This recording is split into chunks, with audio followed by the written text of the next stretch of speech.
Morning guys, welcome back. This is part 2 of the 2-part series of fitting the swinging arm. Whenever the engine was fitted after its rebuild, one of the things that's impossible to do is to get access to torquing up these bolts here on the back of the lower engine mounting bracket. Now, as you can see here in the manual, they're supposed to be torqued up to 17 Newton meters, but you can't get access to that, you know, while the swinging arm's in place. So before we fit the swinging arm, we have full access to that, and so let's do that. The thing I want to show you about these two bolts is, before we torque them up, the two holes in the bracket are slotted, and that allows a little bit of movement, you know, backwards and forwards, to getting the you know, the engine out.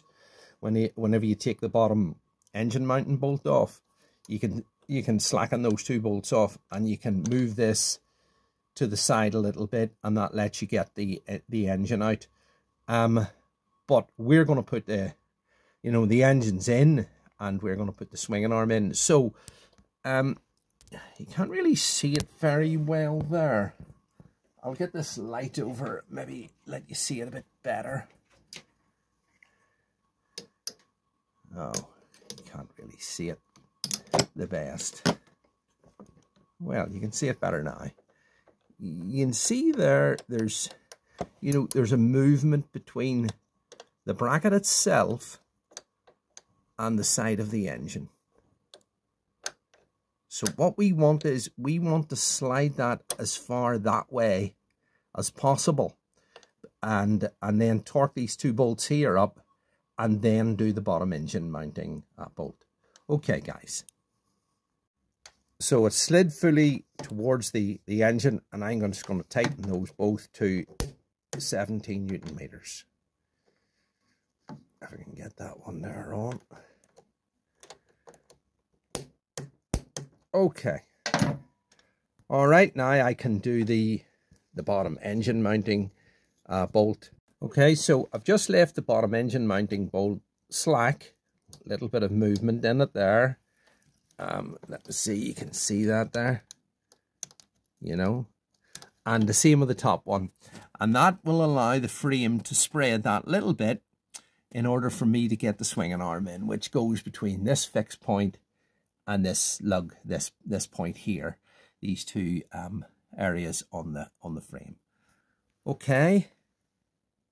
So like I was saying in the swing arm removal, or the stock swing arm removal video, I have a piece of 6mm MDF, and it's taped on here with a piece of duct tape.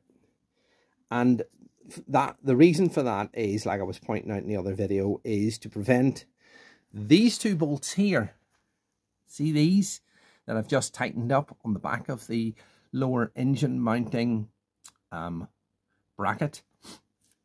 Those two lugs, or sorry, those two heads of those two bolts will want to dig in to this brace area here on the swinging arm, and this MDF is simply to prevent that from happening as I offer it up into place. I've got the lightweight swing arm pivot here that's about to be inserted. I'll grease it up. I have the lightweight swing arm pivot spacer in place, and like I was saying there, the lower engine, or both the rear engine mounting bolts, this one and the upper one, the lower one and the upper one, have been slackened off to allow me to you know, for the frame to spread a little bit, and it'll allow me to get the swinging arm in place. You can also see here, like I was pointing out in one of those other previous threads, the little retaining hook here, plastic retaining hook, is on, and the overflow pipe that would be coming from the fuel tank is down and looped through that. All those things are bit more awkward to get at. Now you can get at them when the swinging arm's in place, but they're a bit more awkward to get at. So all of that's in place anyway. And the engine, the motorcycle frame itself is being supported here off this scissor jack, and I've also got some protection around it here so that the swinging arm will you know, not suffer any damage if it wants to fall down or anything like that. And I've still got my rear brake caliper hanger and brake line. It'll probably be well enough drained by now, and I'll move the caliper out of the road. I don't need that anymore to drain. That's fine. That's done. But I'll keep this in place until it's ready to be fitted. Okay, guys, let's get this done. Oh, and the other thing I wanted to say was I've applied a little bit of grease around here, because that area there goes over this part here. A bit of grease on that, and a wee bit of grease on the end of that, and on the end of that spacer there, just before we offer it all up in. Okay, so there's a wee bit of wiggling and jiggling to get it into place, and a handy wee tip is whenever you sort of get it offered into place, you likely get the right hand side sort of lined up first. And I have the old swing arm spindle here, or pivot, so you can just push that in a little bit on this side, and that'll hold it for you. Just here, that'll hold it on this right hand side while you lift the other side up to get the replacement pivot in that has just been made. You know what I mean? That swing arm's just sitting there, and you can see where it's not lined up, but I can move that until it is, and then I can offer the other swing arm pivot in without the danger of that falling down, because it's actually being supported on the other side. So that's the replacement swing arm pivot here, the lightweight one, all greased up and ready to go in. Now, another wee thing here I wanted to say before I do this, it probably won't apply to anybody who's doing this job if they're using the stock swing arm pivot, is that because this is a replacement one and I've made it in this way, this collar here goes into this recess. There's a recess down within that that opening there on the left hand side. Normally your swing arm pivot would go in from the right hand side. It would go in from the right hand side and come out, and the nut, which is the bigger section on it, which would be this piece here on your stock swinging arm, that would go in to there like that. Okay, because of that. But because we're using a replacement one, the collar on it here replaces the shank on that nut there. So basically what I'm saying is this swing arm pivot goes in from the left rather than in from the right. Okay, so let's just get it lined up. Okay, just get this like that. All right, now I can take the pivot out, the stock pivot that I have in on the other side. I can take that out now and slide that right through. Okay, guys. All right, so there's the stock swing arm pivot there that I have just inserted, like I was saying earlier there, from the right hand side, which would be the correct way to put the stock one in. You'd be putting it in here because it's easier to enter it from the right hand side than it is from the left hand side, because you don't have a chain guide on there to try and line up. But anyway, because I'm using the replacement one, I'm putting it in from the left hand side, so I can just push it straight on through, pull this here out a little bit, push the other one through like that, and then bit by bit I can take this here, I can take this right out, and then just push that right through. You'll see the threads coming through the other side now in a wee second.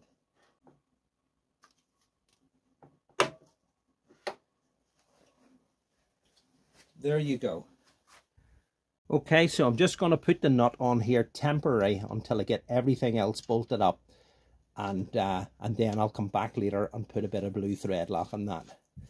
Now the other thing is to remember is that that's sitting there, that swinging arm is sitting there.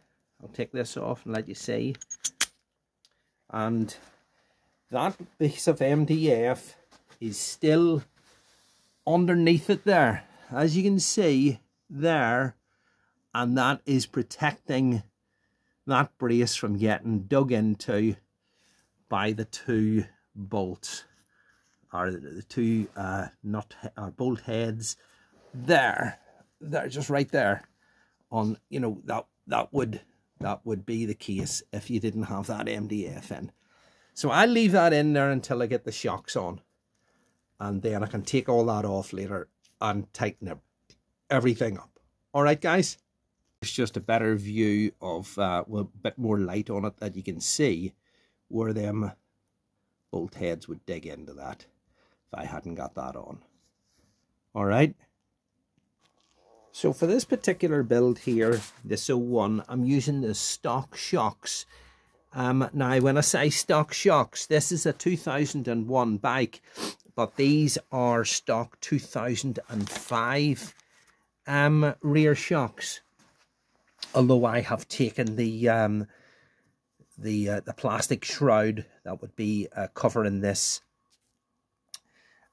piston arm here. I have taken that, I've removed that to give it a much cleaner look. It's just like a sort of like a cover shroud here that's normally on the 2005 ones. 2001 shocks are different from these, but these are the stock 2005 ones that came off my 2005 bike, because I upgraded that bike to Olin's ones, and they're absolutely perfect for this 2001. The other thing is the upper spools here. I am using, these are my own billet machined aluminium ones, and normally what happens is with a stock swinging arm, you have this bracket affair on here. It would go on here like this, and that would be to attach your chain guard onto.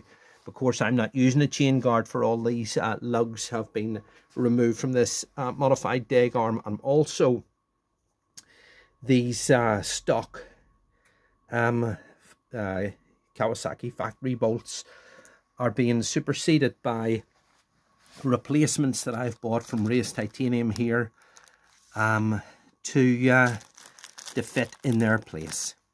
All right, so let's just, and of course I'll pair these up with some nylon washers as well, so that it doesn't gall into the lugs of the swinging arm. Okay. All right, so I have just discovered here I made a slight error. When I ordered the 45mm titanium bolts from Race Tie, I ordered them mistakenly in a 1mm thread pitch instead of a 1.25. I've pushed them in just to sort of hold the swinging arm, the swinging arm up and the shocks in place, and I've ordered 2 more. So I mean, my nuts here are 1.25 thread pitch, so that's no good. They're correct, but the bolts themselves are only 1mm thread pitch, which is wrong. So I'll just have to reorder those. Well, I've just reordered them.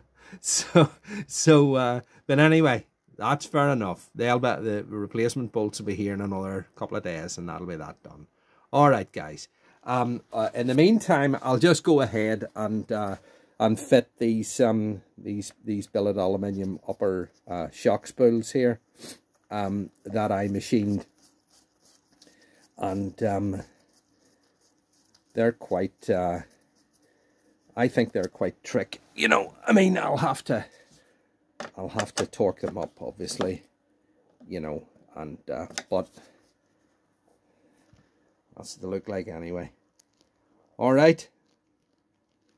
Okay, so I have fished the wee rear brake line in through this hook that's welded on the back here. Now you'll notice that I have, as was mentioned in one of the other videos, I have made a two-part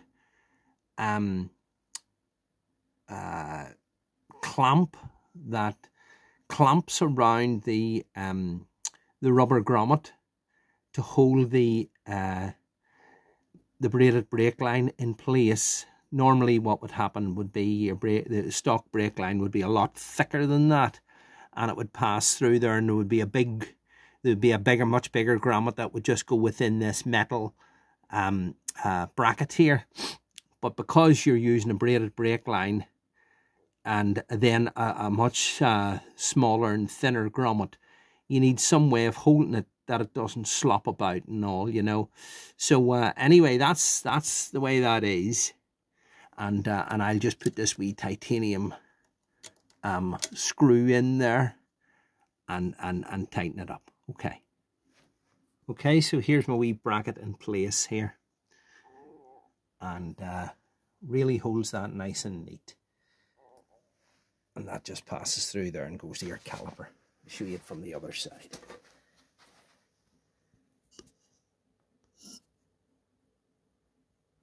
All right.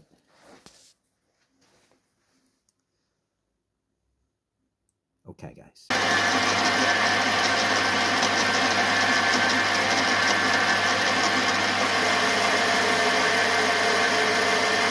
Okay, so here's the stainless steel wheel and caliper hanger spacers in comparison to the stock ones. Now, the stock ones aren't bad shape, but compared to the stainless steel ones, as you can see, there's really very little in comparison there. And that's the stainless steel caliper hanger spacer, and there's the stock one. And obviously there's front wheel spacers there as well, which I'll be fitting in due course.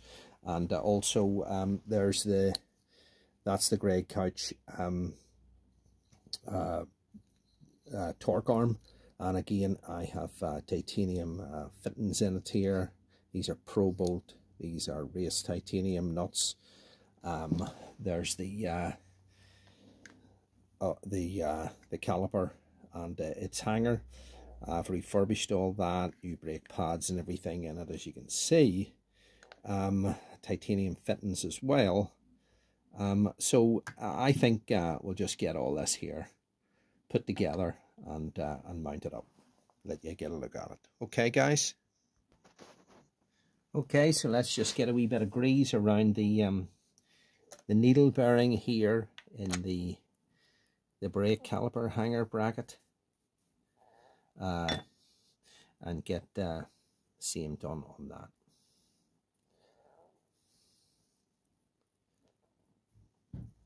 All right, and then we'll just slide that in there like that.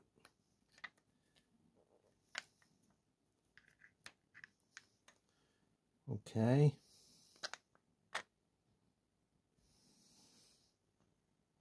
Okay, so here's another wee thing I wanted to talk about, and we've got these chain adjusting eccentrics. These are the stock ones here, and these are a set that were made, beautiful set that were made by Pulse Performance in America.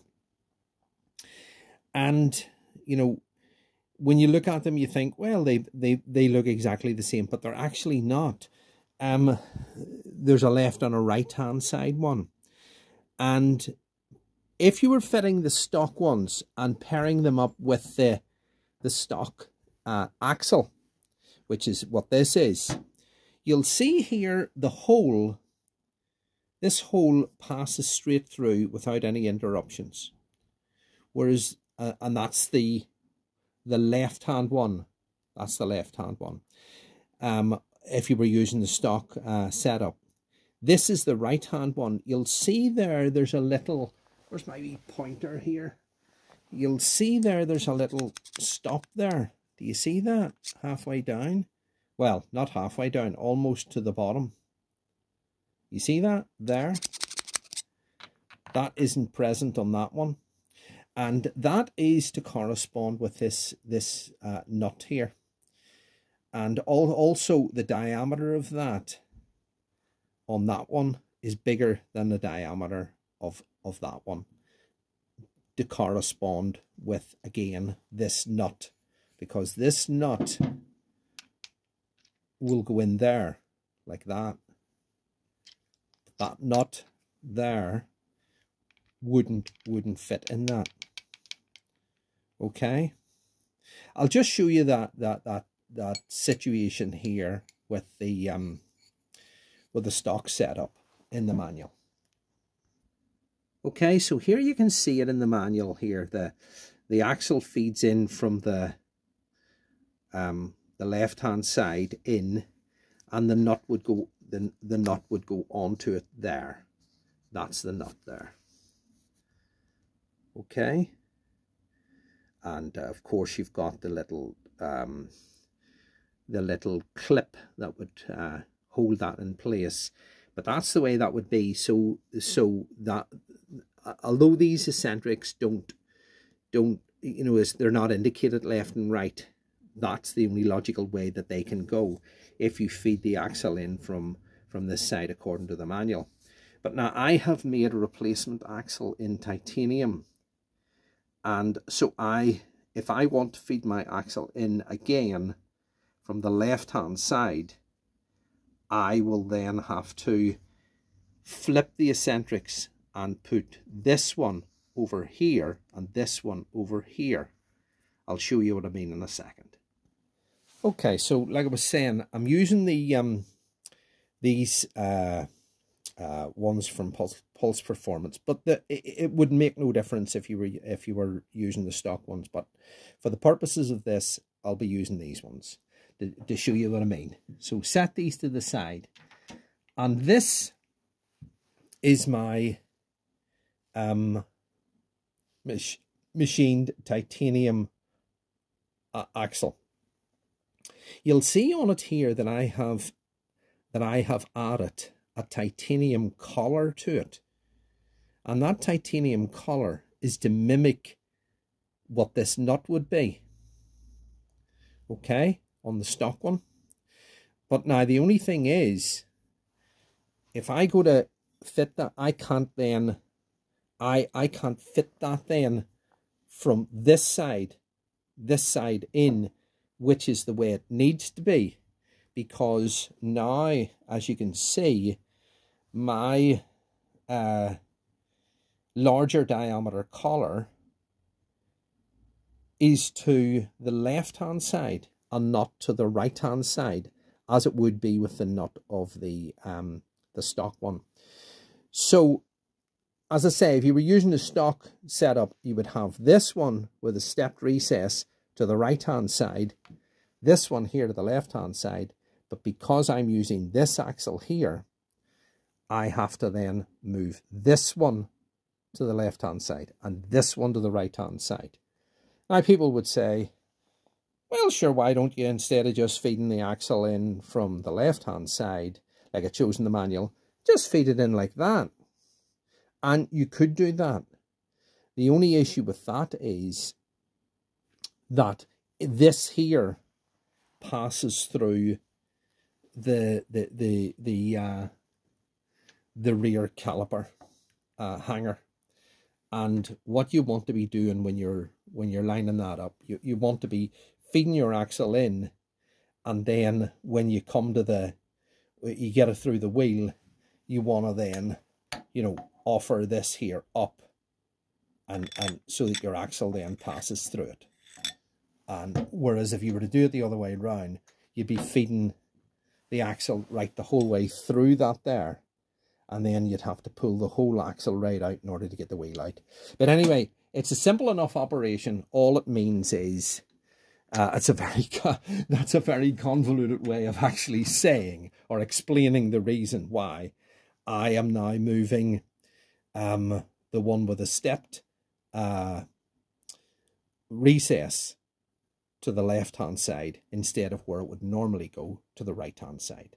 Okay, guys, and that would be the same if you were using the the stock ones. That is, if you were using my modified wheel axle.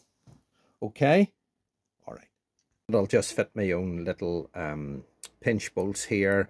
They're stainless steel, but I have machined a dropped shoulder on them there, and they'll just go in there like that. Okay. So I also want to fit my Yoshimura paddock stand lifting spools. And you'll notice, like I was pointing out on the other video, we've got a spacer on each of them, and one spacer is bigger than the other because of these little location points that have been welded on underneath the swinging arm are welded bizarrely in a different position from one side to the other, and it's incredible that the DAEG one is no different. They're welded on. They're not welded on equally the same distance in from the edge, one with the other. However, they're closer than the other one, the stock ZRX 1200 swinging arm was. So although that one just misses the it just misses the edge of this with a broader spacer, this one here kind of comes a wee bit close. So I'm going to have to make another spacer for these. Well, this one, I'm going to have to make another spacer for this one. Not as thick as this one, but a couple of mil thicker than this one. Crazy, isn't it? But it's so that whenever the prongs of the paddock stand go up, the edge of the prongs doesn't gall against the side of that and mark that on me, which would be the last thing that I want to do. So I'll just make another wee spacer. All right. Okay, so the spacer on the left hand one is 7.5. That's the one I made, and on this one here, doing this here with one hand, it's 3.6. So I'm going to make a spacer a bit bigger. Going to make a spacer about 5.5. Couple of mil bigger, but just not as big as that one. And go with that. All right.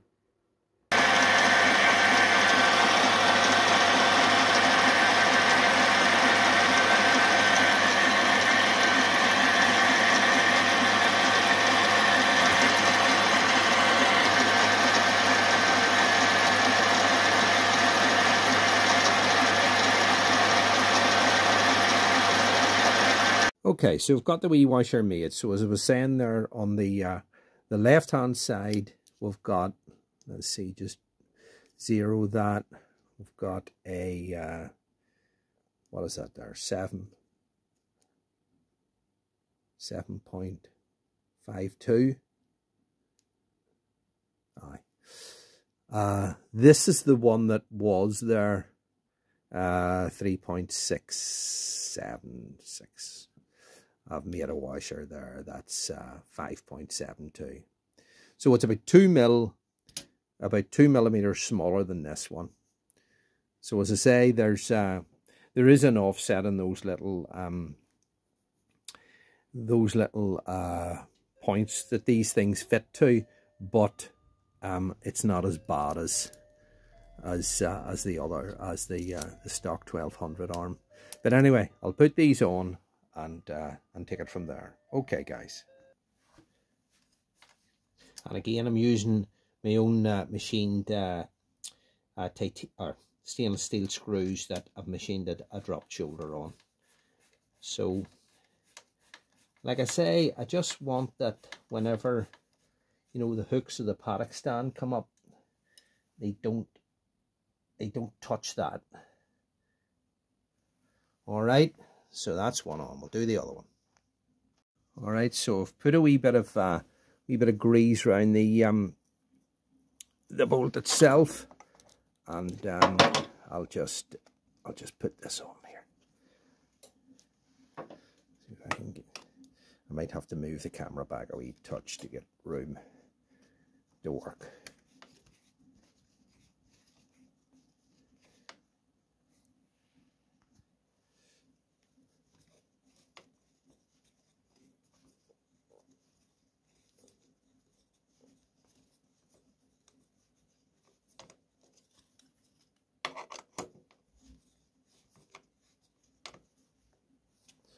All right, so let's see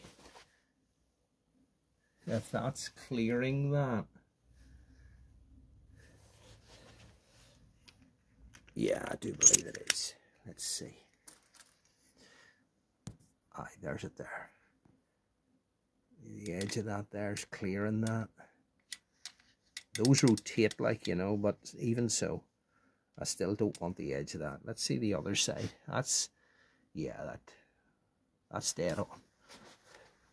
On that side there is the same. I could have maybe done that in there a millimeter, but it's close enough. I think it's not too bad. Okay, guys.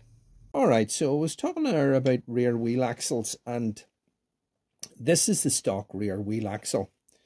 And as I was saying, like, it's just like with the stock swing arm pivot. It's solid steel and it's pretty heavy.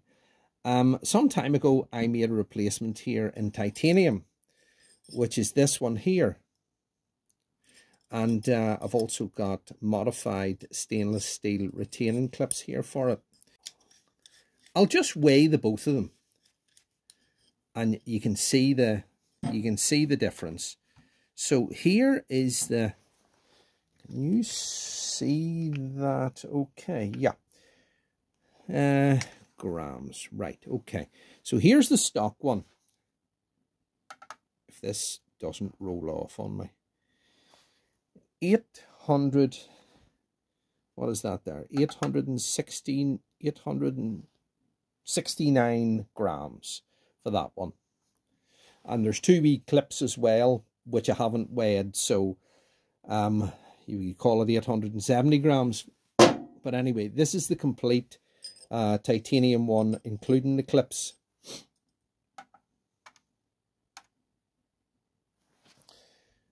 $536.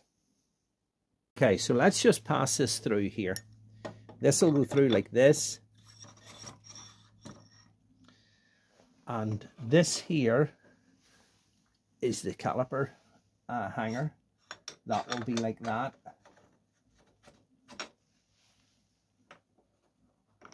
All right. And that's the way that goes. And that there just passes straight through. If I can just make sure everything's all lined up in place. And then you've got a circlip there. Two little circlips. Circlip will go into the front of that there. All right. Okay, guys. Okay, so the other side, I can put my titanium washer on and my nut on there. As I say, I'll not put the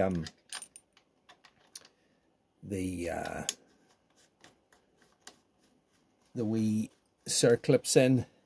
There they are, that one and that one, because I'd have to take it off to put the wheel on. And of course, also we've got this banjo bolt by Hale and two new copper washers. And that will just simply go in there like that.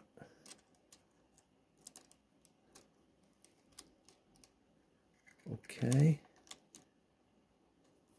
There you are. I'm going to nip that up.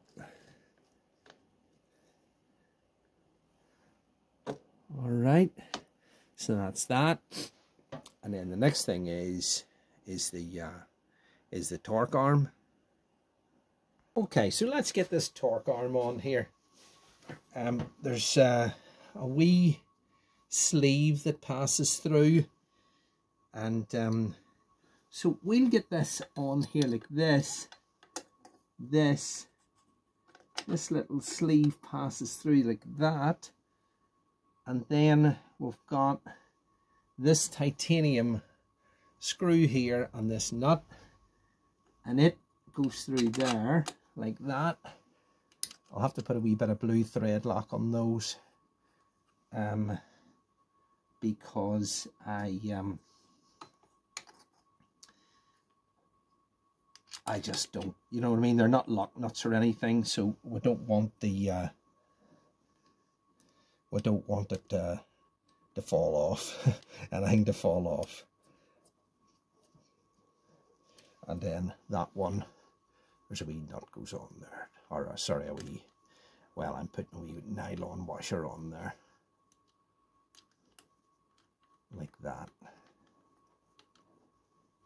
Now, don't know about putting the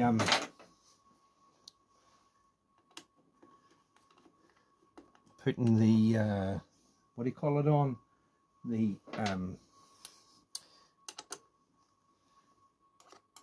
the thread lock on just yet, because I'm going to have to, you know, undo it in order to get the rear wheel in. But it's just to sort of show you. And then the last thing is the rear foot peg hangers. I'll show you those now. Okay, so here's the rear foot peg hangers. I've got stainless steel pins on them, and I've got titanium bolts to go on. Those are brake disc bolts, shortened ones. So I'll just put those on, and we'll get a look at all this here.